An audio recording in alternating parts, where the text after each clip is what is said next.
Olá pessoal, eu sou Gabriela Rezende e hoje estaremos juntos em mais um quadro Café, Mulher e Tributos. Então pegue seu cafezinho que a gente vai analisar um julgamento recentíssimo do Supremo Tribunal Federal que tratou da possibilidade de o Fisco Federal tornar indisponíveis os bens do devedor fiscal antes da execução fiscal. Mas para que a gente possa entender melhor esse julgamento, é importante a gente saber o que é a indisponibilidade de bens e como ela entrou no nosso ordenamento jurídico. O Código Tributário Nacional já previa no artigo 185-A a possibilidade de indisponibilidade de bens do devedor dentro de um processo de execução fiscal.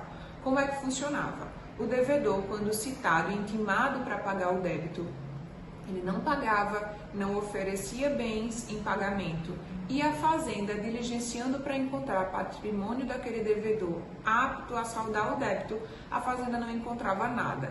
Então, ela requeria ao juiz que tornasse os bens daquele devedor indisponíveis. O juiz, por sua vez, enviava um ofício para o cartório para gravar nas certidões de ônus dos imóveis, por exemplo, uma cláusula de indisponibilidade daquele bem.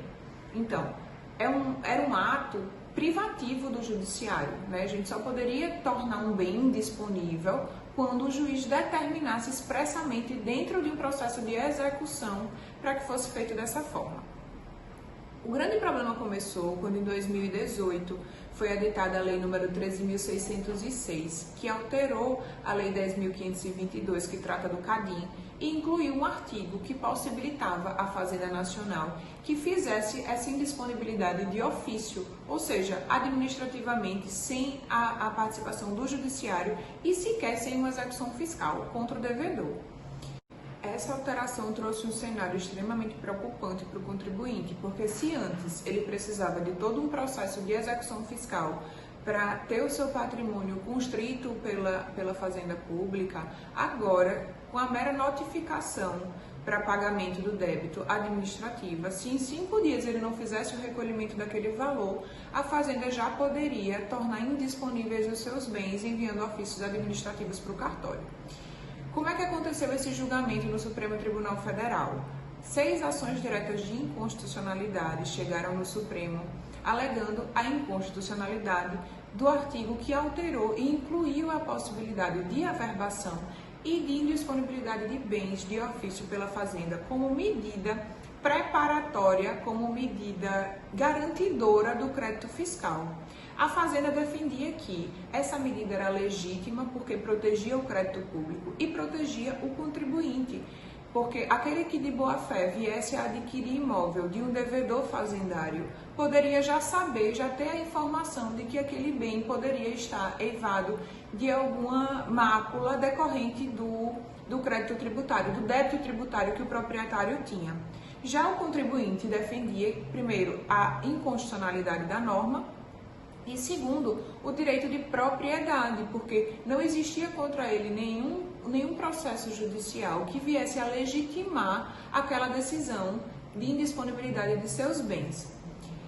O Supremo Tribunal Federal, por sua vez, entendeu o seguinte: quanto à indisponibilidade de bens do devedor, entendeu por ser inconstitucional, porque violava o direito de propriedade do contribuinte, porque a indisponibilidade seria ato privativo do judiciário e não poderia a Fazenda Pública simplesmente em ato administrativo tornar indisponíveis os bens do devedor. Contudo, o tribunal julgou constitucional a averbação da certidão de dívida ativa nos cartórios. Então, hoje, o que é que acontece? A indisponibilidade não é permitida administrativamente apenas por ordem do juiz dentro de um processo de execução fiscal, mas a averbação da CDA no cartório é válida.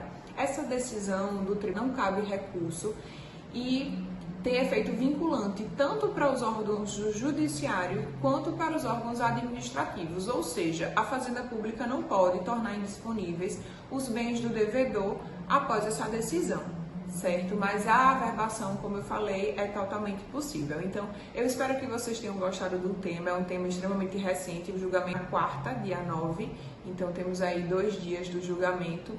e espero que vocês acompanhem o projeto Café, Mulher e Tributos, assistam os próximos e contem com a gente. Um abraço!